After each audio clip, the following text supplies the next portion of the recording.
que antes había, estaba en clase, yo me acuerdo también cuando era pequeña, yo tenía un perro muy bien. Espera, que venga Luina. Veréis otro tono, hay otra zona más antigua, otra que estamos pintando progresivamente. Es porque hace remo.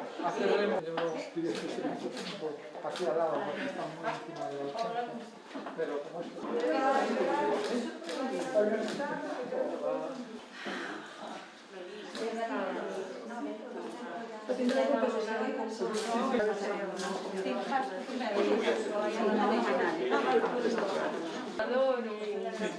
Pequeñito, pero bueno. Estamos aprovechando espacio.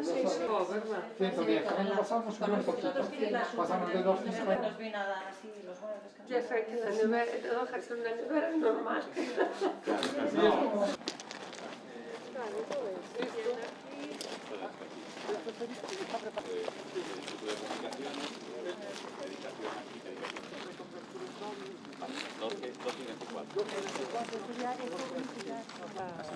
A Santiago.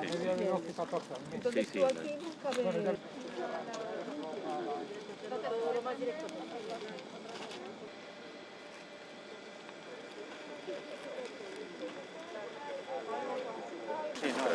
Todo tiempo y toda hora. Tema de inversión. Lo que sí que recuerdo.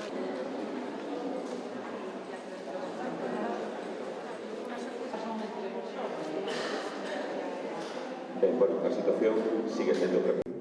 Pois, como decía, hoxe estamos aquí para anunciar que temos dado avances importantes nestas dúas áreas. Por unha banda, a obra de endoscopias que foi licitada o pasado mes de marzo, acaba de ser xa adxudicada provisionalmente a unha empresa que se presentou. Temos que estes días acortar os prazos documentais, administrativos, pero a idea é que a volta do verán poda empezarse esas obras, unha vez confirmada toda a documentación, e que antes de rematar o ano esta ampliación da zona de endoscopias este xa completa. É un investimento de alrededor de 200.000 euros que vai a abarcar unha zona de 130 metros cuadrados e vai permitir, por unha banda, mellorar a calidade clínica dando máis amplitude á sala de endoscopias que hai ahora mesmo, tamén mellorar os circuitos, establecendo circuitos de sucio e de limpo para esta sala e tamén incorporar factores de humanización pois na área de recepción, na sala de espera, o despacho médico para dar información, toda unha mellora importante nesta zona que, como digo, son 200.000 euros de inversión. E tamén decía respecto á ampliación da hospitalización que anunciamos en aquela visita, xa está ahora mesmo, dende o pasado 22 de xuño, está aprobado o plan funcional que dende o distrito e a área sanitaria remitiron a asistencia sanitaria e a idea é, neste caso, pois contemplar a realización dunha nova unidade destinada á hospitalización materno-infantil con 12 habitacións individuais e tamén unha unidade con 24 habitacións individuais, neste caso de propósito xeral, para fundamentalmente medicina interna e paliativos. Estas unidades, por suposto, irán cos correspondentes espacios de apoio, zonas de estar, almacéns, medicación, etc. Falamos, polo tanto, de aumentar un 40% as camas deste hospital, pasando das 81 actuales a 117. Isto vai permitir, sin dúbida, reducir as necesidades de derivación, en este caso, o Complexo Hospitalario Universitario de Santiago de Compostela.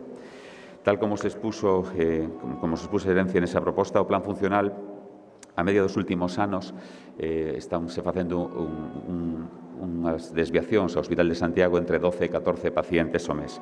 Pois con este importante incremento, repito, do 40% de hospitalización, esa necesidade de derivar pacientes ao Hospital de Santiago disminuiría e solamente sería para aqueles casos onde ese traslado aporta un beneficio clínico. Por lo tanto, con este incremento de hospitalización vai ter o Hospital de Barbanza vai proporcionar unha maior proximidade aos familiares dos pacientes que teñen que ingresar, por suposto, aos pacientes e as familias, tamén unha descongestión, neste caso dos servizos hospitalarios de Santiago, e un incremento importante da capacidade cirúrxica deste hospital, ao ter camas suficientes para poder operar máis e ter ese espacio das habitacións para poder ir aí os pacientes unha vez ingresadas. Por lo tanto, unha vez aprobado ese plan funcional, confirmada esa justificación clínica da demanda, é o momento de facer ese proxecto arquitectónico para poder facer esta ampliación. Vimos, como digo, de de ver ahora mismo o espacio onde crecería. Hai que facer primeiro un estudio da viabilidade estrutural. Trátase de crecer nunha terraza na terceira planta e poder aí facer esa inversión. Pois hai que analizar a viabilidade técnica de facer eso e, por suposto, pois elaborar os pregos e licitar o deseño, o proxecto básico de construcción desa zona. E, bueno, a idea é poder licitala ese proxecto no mes de outubro e que xa durante o ano 2022 esas obras podan ser adxudicadas e iniciadas.